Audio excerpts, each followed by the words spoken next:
Welcome back. Derby say they're disappointed the EFL has developed an interchangeable fixture list for them and Wycombe.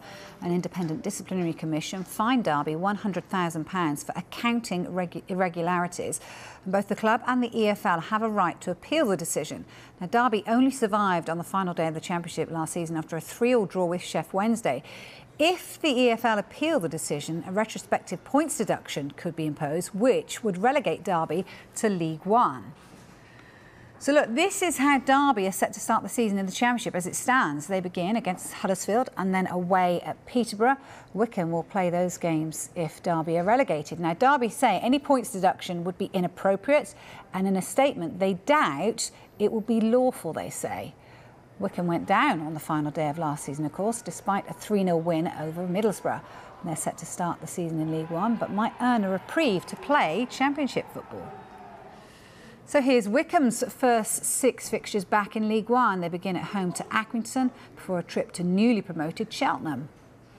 Let's get more on all these stories now with our Sky Sports EFL expert, Don Goodman. Hi, Don. How you doing? Excited about the new fixtures, no doubt.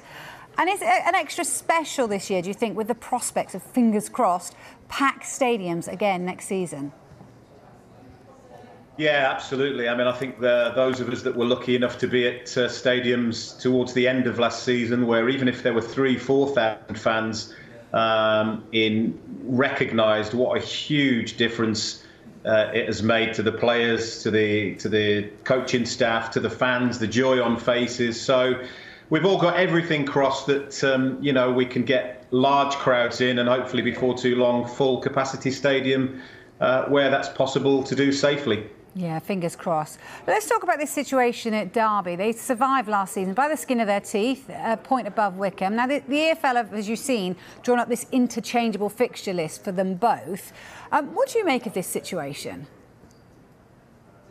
Yeah, it's not ideal, is it, really, for anybody, particularly the two clubs in question. I just think the process has taken so long. 18 months, I'm led to believe, this has been going on. There's been sort of lots to get through, lots for the judges and the panels to sift through, and ultimately they still haven't decided. So both clubs are in no man's land. Here we are, I think, roughly 7 weeks before a season, and the harsh reality is neither of them genuinely can say with any certainty which league they're preparing to play in. So it's not ideal.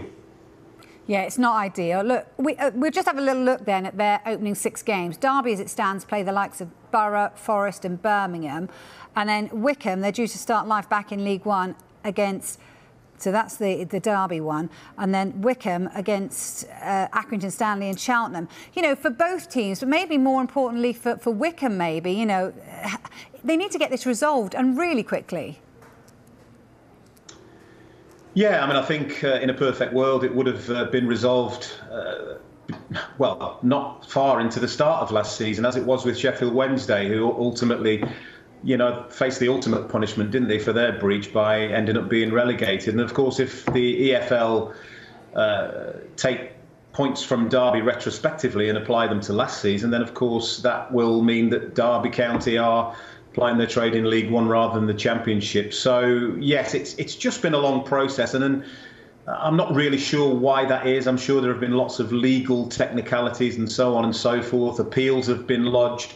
So honestly, it's something for the authorities to maybe take a look at and come up with a solution in case this ever happens again, to find a way of dealing with these things much more quickly. Yeah, I couldn't agree more with you, Don. Let's take a look at the opening weekend then. The standout fixture seems to me to be Bournemouth against West Brom. Would you expect both of those teams, Don, to be challenging for promotion this time around? On paper, yes. In reality, we don't know. We don't know who the manager of either of those two clubs is going to be at this moment in time. We don't know which players are going to be staying at those two clubs, which players are going to be going, which players they will sign as replacements.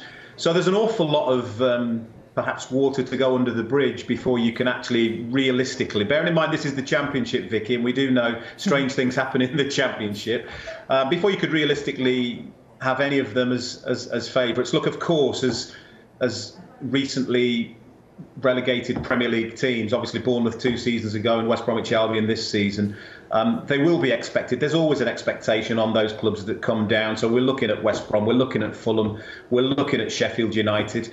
But there is no Norwich, Watford, Brentford, Leeds, Aston Villa, Wolves even in the last 3-4 seasons. I see it as a wide open league, actually. I think there's an opportunity for a real surprise package to come through this season. Yeah, it's always brilliant, isn't it, the Championship, because it's so gruelling and so good. Just finally then, Don, of the promoted teams, which of them do you expect to get into their stride earliest? Who do you think's got the equipment to do that? Are you talking the ones promoted from League One? Yeah, so Blackpool, Hull City and Peterborough, I guess, yeah. Yeah.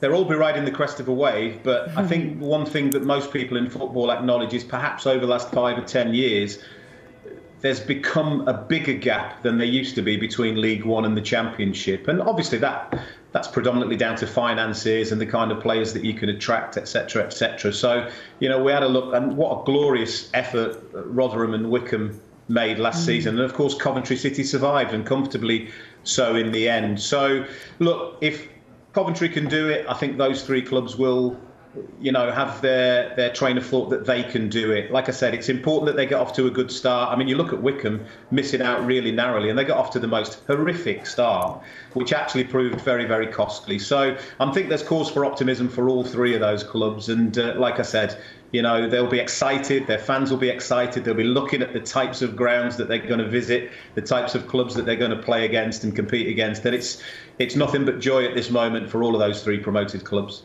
OK, brilliant stuff, as always, Don Goodman. I think I just want to ask you one more final question then. I mean, in terms of, we've got the EFL draws later on as well. What do you expect from those 2 draws later on today?